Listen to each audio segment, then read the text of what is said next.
আসসালামু আলাইকুম সবাইকে। আশা করি আপনারা সবাই ভীষণ ভালো রয়েছেন। আজকে আমরা অষ্টম শ্রেণীর ষষ্ঠ অধ্যায়ের পাঠ ৯ থেকে ১১ নিয়ে কথা বলব। কি বলছে আমাদেরকে? পরমাণুতে ইলেকট্রন কিভাবে বিন্যস্ত থাকে। সো এখানে একটা কোয়েশ্চেন রয়েছে, আগে আমরা কোয়েশ্চেনটা পড়ি। বলছে কোয়েশ্চেনটা কি বলছে একটু আমরা পড়ার চেষ্টা করি। দেখো বলছে পরমাণুতে ইলেকট্রন নিউক্লিয়াসকে কেন্দ্র করে ঘুরে, তাই না? আমরা সবাই কি জানি? পরমাণুর কেন্দ্রে থাকে হলো নিউক্লিয়াস, এবং নিউক্লিয়াসকে কেন্দ্র করে কে ঘুরে? বিভিন্ন কক্ষপথে ইলেকট্রন ঘুরে, তাই না? এটা আমরা আগের ক্লাসে জেনেছি। এবং তাদের সুনির্দিষ্ট কক্ষপথ রয়েছে। কি রয়েছে? সুনির্দিষ্ট কক্ষপথ। যেমন এটা প্রথম কক্ষপথ, দ্বিতীয় কক্ষপথ, এভাবে রয়েছে তৃতীয় কক্ষপথ। এখন প্রশ্ন হলো, এই কক্ষপথে কয়টি ইলেকট্রন থাকে? তার মানে প্রথম প্রশ্ন হলো, আসলে যে প্রথম কক্ষপথ, এই কক্ষপথে কয়টি ইলেকট্রন থাকে? 1টি, 2টি, 10টি, 12টি, 20টি, 200টি, কতটি? আবার দ্বিতীয় কক্ষপথে কয়টি ইলেকট্রন থাকে? এইভাবে তৃতীয় কক্ষপথে কয়টি ইলেকট্রন থাকবে? এইভাবে চতুর্থ কক্ষপথে কয়টি ইলেকট্রন থাকবে? আশা করি তোমরা কোয়েশ্চেনটা বুঝতে সক্ষম হয়েছো। সো এর ব্যাখ্যাটা হলো এরকম: প্রথম কক্ষপথে সর্বোচ্চ 2টি, দ্বিতীয় কক্ষপথে সর্বোচ্চ 8টি এবং তৃতীয় কক্ষপথে সর্বোচ্চ 18টি ইলেকট্রন থাকতে পারে। তো তোমরা এটা একটু মুখস্থ করে নেবা। কি বলছি বলো? প্রথম কক্ষপথে সর্বোচ্চ 2টি, তৃতীয় কক্ষপথে সর্বোচ্চ 8টি এবং তৃতীয় কক্ষপথে সর্বোচ্চ 18টি ইলেকট্রন থাকতে পারে। এই কক্ষপথগুলোকে শক্তি স্তর বলা হয়। কক্ষপথগুলোকে কি বলা হয়? শক্তি স্তর বলা হয়। এতটুকু আমাকে ভালোভাবে জানতে হবে। কি বলছি বলো? প্রথম কক্ষপথে সর্বোচ্চ 2টি ইলেকট্রন, তার মানে এই যে আমার যেই ছবিটা আমি অ্যাড করছি, আচ্ছা আমি একটু তোমাদের বোঝার জন্য এটা আমি আরেকবার অ্যাড করি ভালো করে।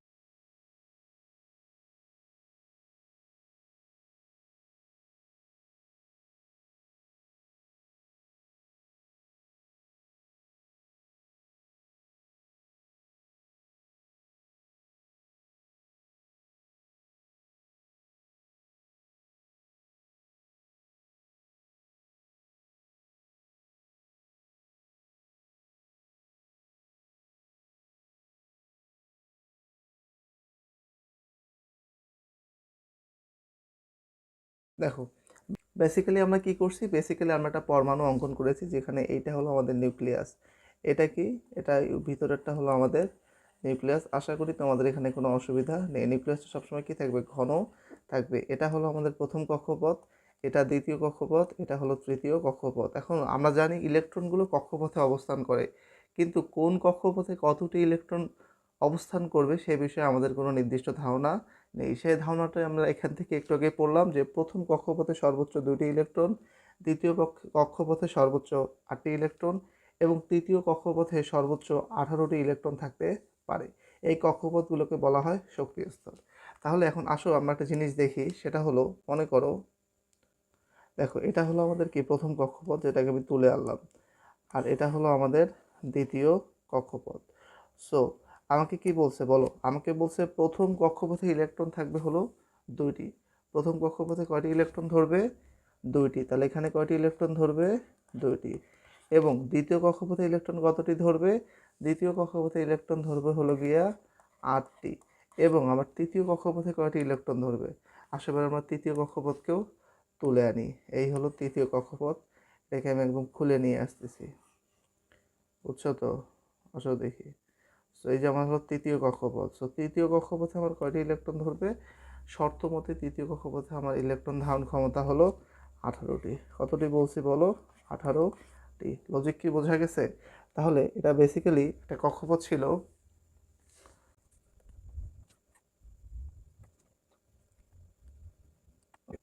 সো এখন একটা জিনিস খেয়াল করো, এটা হলো প্রথম কক্ষপথ, দ্বিতীয় কক্ষপথ, তৃতীয় কক্ষপথ। প্রথম কক্ষপথে ইলেকট্রন থাকে 2টি, দ্বিতীয় কক্ষপথে ইলেকট্রন থাকে 8টি, তৃতীয় কক্ষপথে ইলেকট্রন থাকে 18টি। এখন ব্যাপারটা হলো, যদি কারো ইলেকট্রন থাকে 10টি, তাহলে কি হবে?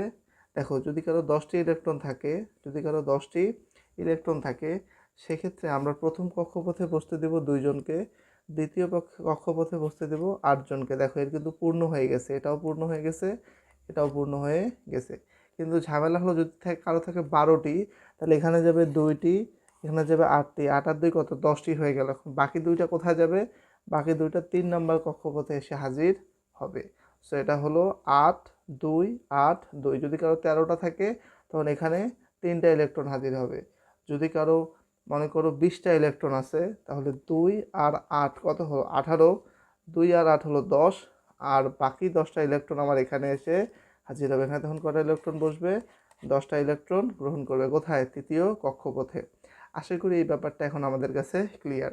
সো এখানে আরেকটা হিসাব আছে। সো এখানে আরেকটা ব্যাপার আছে, একটু আমরা যদি মনোযোগ দিই তাহলে আমরা খেয়াল করতে পারবো। সেটা হলো কক্ষপথগুলোতে কি বলছে দেখো, কক্ষপথগুলোতে 2n² সংখ্যক ইলেকট্রন, সর্বোচ্চ সংখ্যক ইলেকট্রন বিন্যস্ত থাকতে পারে। এটা কি প্রথম কক্ষপথ না? তা প্রথম কক্ষপথের জন্য আমার n এর মান কত? এটা হলো, এগুলো হলো আমার n এর মান, ঠিক আছে? তাহলে প্রথম কক্ষপথে আমার n এর মান কত? 1। দ্বিতীয় কক্ষপথে আমার n এর মান কত? 2। তৃতীয় কক্ষপথে আমার n এর মান কত? 3। প্রথম কক্ষপথে ইলেকট্রন ধরবে কতটি? 2n²। তাহলে কি লিখবো? 2 গুণন n এর মান কত? 1 এর উপর x²। 1 এর উপর স্কোয়ার করলে 1, 2 অক্ষে 2, দেখো 2টি ইলেকট্রন এখানে ধরবে সর্বোচ্চ। এবার যদি দেখি 2 ইন্টু 2², n এর জায়গায় কাকে বসেছি আমি? 2কে। আলটিমেটলি সূত্রটা কি ছিল? 2n²। এই যে 2, এই যে 2 বসাইছি, এই যে n এর জায়গায় 2 দিয়ে স্কোয়ার বসাইছি। 2 দুগুণ কত হয়? 2 এর উপর স্কোয়ার করলে 4, 4 দুগুণ কত হয়? 8। এই দেখো 2 ইন্টু 4 সমান সমান কত হলো? 8টি ইলেকট্রন হলো। এবার যদি আমার n এর মান 3 হয়, ভালো করে বুঝো, n এর মান যদি 3 হয় তাহলে কি 2n², তাহলে 2 ইন্টু 3-র উপর স্কোয়ার, তাহলে 2 ইন্টু 3 তিরিক্ষা 9, 9 দুগুণ কত হয়? 18টি। দেখো 18টি ইলেকট্রন রয়েছে। তাহলে এদের কথাটা সত্য। সেই কথাটা কি? প্রথম কক্ষপথে সর্বোচ্চ 2টি, দ্বিতীয় কক্ষপথে সর্বোচ্চ 18টি, এবং তৃতীয় কক্ষপথে সর্বোচ্চ প্রথম কক্ষপথে প্রথম কক্ষপথে সর্বোচ্চ 2টি, দ্বিতীয় কক্ষপথে সর্বোচ্চ 8টি, এবং তৃতীয় কক্ষপথে সর্বোচ্চ 18টি ইলেকট্রন থাকতে পারে। বোঝা গেছে? এখন প্রশ্ন সেটা হলো, তাহলে যদি কথা সত্য হয় তাহলে আমরা কি এগুলো এখন পারবো? তাহলে এখান থেকে আমরা কি কি পড়লাম দেখো, আমাদেরকে বলা হয়েছে সেটা কক্ষপথগুলোতে 2n², যেখানে n এর ক্রমিক নাম্বার 1, 2, 3, কক্ষপথের ক্রমিক নাম্বার অনুযায়ী সর্বোচ্চ সংখ্যক ইলেকট্রন থাকতে পারে। তো এই হিসাব থেকে এরা আসছে প্রথম কক্ষপথে সর্বোচ্চ 2টি, তৃতীয় কক্ষপথে সর্বোচ্চ 8টি, এবং তৃতীয় কক্ষপথে সর্বোচ্চ 18টি ইলেকট্রন গ্রহণ করতে পারে। কক্ষপথগুলোকে শক্তির স্তরও বলা হয়। বেসিক্যালি কক্ষপথ একটি পথ এবং শক্তির স্তর একটি শক্তির নির্দিষ্ট মান, দুইটা কিন্তু আসলে ভিন্ন জিনিস। তবে তোমাদের বইতে দুটাকে একইভাবে বোঝানো হয়েছে। আশা করি আমাদের এই টপিকটা মোটামুটিভাবে ক্লিয়ার। সো এখানে দুইটা পরমাণু রয়েছে, একটা হলো লিথিয়াম পরমাণু, কি নাম? লিথিয়াম পরমাণু, এবং আরেকটি হলো কার্বন পরমাণু। আমরা জানি লিথিয়ামের পারমাণবিক সংখ্যা হলো 3 এবং কার্বনের পারমাণবিক সংখ্যা হলো 6। তাহলে লিথিয়ামের দেখো প্রথম কক্ষপথে কয়টি ইলেকট্রন রয়েছে? 2টি। এবং অবশিষ্ট কয়টা ছিল? 3টা। মোট মোট কয়জন? 3জন। তার মধ্যে 2জন বসে গেছে, তাহলে একজন থাকবে, একজন গেছে দ্বিতীয় স্তরে। দ্বিতীয় স্তর যদিও বা 8জনকে গ্রহণ করতে পারতো, যেহেতু এর একজন অবশিষ্ট আছে সেহেতু একজনকে সে গ্রহণ করছে। এরপর কার্বন কত? কার্বনের পারমাণবিক সংখ্যা হলো 6। কতটি? 6টি। তাহলে 6কে যদি আমি সাজায় লিখি, প্রথম কক্ষপথে কয়জন গেছে? 2জন। তা যদি 2জন যায় তাহলে দ্বিতীয় কক্ষপথে কয়জন যেতে পারতো? 8জন যেতে পারতো। তবে 8জন কিন্তু এর কাছে নাই, এর কাছে আছে কয়জন? 6 থেকে 2 গেলে 4জন। তাহলে অবশিষ্ট 4জন কোথায় বসবে? দ্বিতীয় কক্ষপথে বসবে। দেখো প্রথম কক্ষপথে কয়জন বসছে? 2জন। এবার দ্বিতীয় কক্ষপথে আর কয়জন ছিল? 6জন থেকে 2জন গেলে 4জন থাকে। তাহলে এই যে 1, 2, 3, 4, এখানে এই 4জন বসে গিয়েছে। আশা করি আমাদের কাছে এখন এই টপিকটা ক্লিয়ার। এরপরে রয়েছে সোডিয়াম পরমাণু দেখিয়েছে। দেখো এটাকে বলা হয় ডায়াগ্রাম চিত্র। সোডিয়াম পরমাণুর ডায়াগ্রাম চিত্রে আমরা কি কি দেখতে পাচ্ছি একটু ঠান্ডা মাথায় দেখো। সোডিয়াম পরমাণুর পারমাণবিক সংখ্যা 11।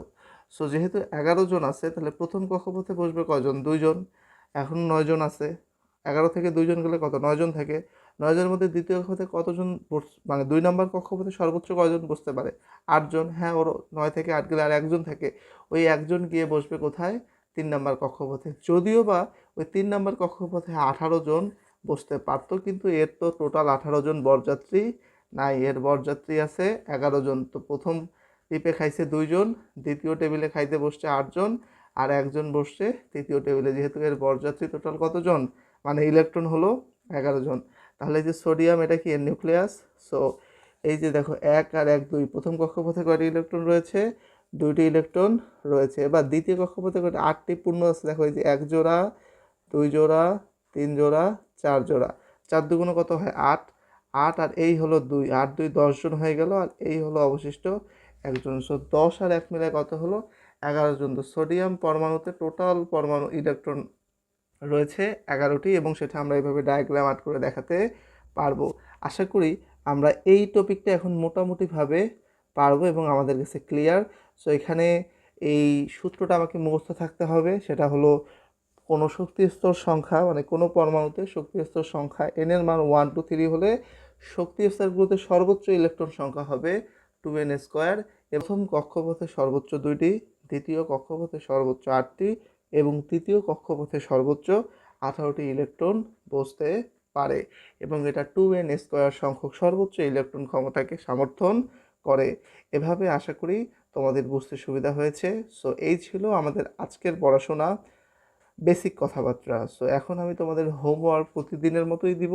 সেই হোমওয়ার্কটা হলো, এখানে যেহেতু 30টা মৌল আমি আগের দিন লিখে দিয়েছিলাম, এই যে পটাশিয়াম ক্যালসিয়াম সহ এই 30টা মৌলের পারমাণবিক সংখ্যা দেওয়া আছে। যেহেতু আমরা জানি পারমাণবিক সংখ্যাই হলো তার প্রোটন সংখ্যা, আর প্রোটন সংখ্যাই হলো তার ইলেকট্রন সংখ্যা। তাহলে এর ইলেকট্রন সংখ্যা একটি, তাহলে এর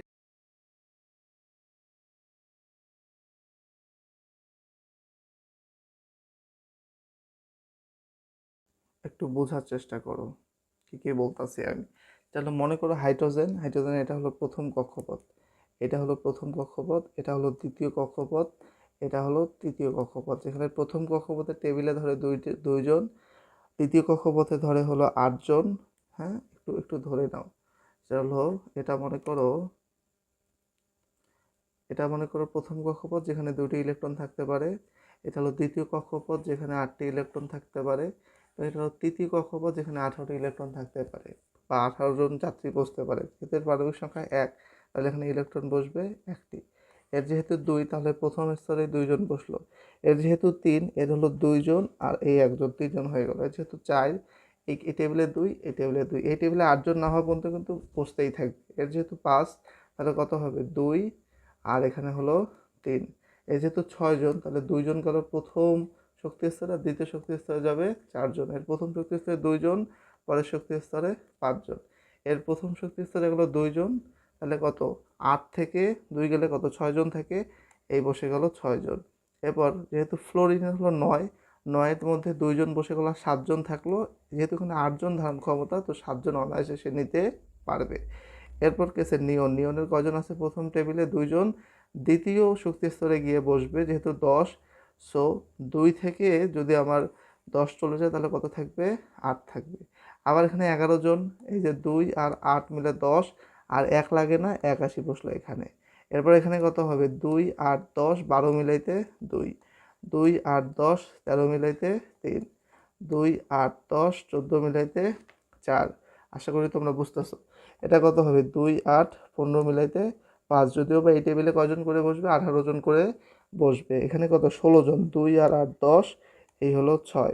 এরপর কত? 17 জনের জন্য হবে 2 8, এই হলো 7। 18 জনের কত হবে? 2 8, এই হলো 8। 19 জনে 2 8 9, 20 জনে 2 8 10। আশা করি এগুলো এখন আমাদের কাছে ক্লিয়ার। সো এগুলো ছিল মোটামুটি বেসিক লেভেলের ইলেকট্রন বিন্যাস। এখানে পরমাণুতে ইলেকট্রন বিন্যাস কিভাবে? পরমাণুতে পরমাণুতে ইলেকট্রন কিভাবে বিন্যস্ত থাকে? কিভাবে বিন্যস্ত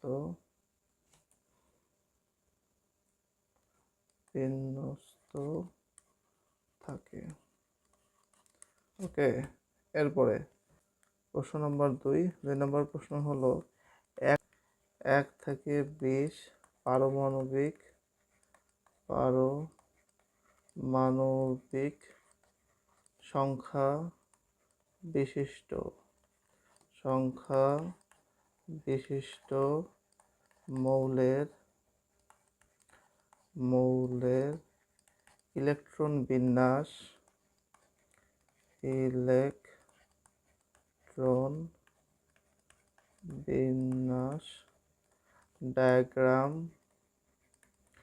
ডায়াগ্রাম অঙ্কন করে দেখাও।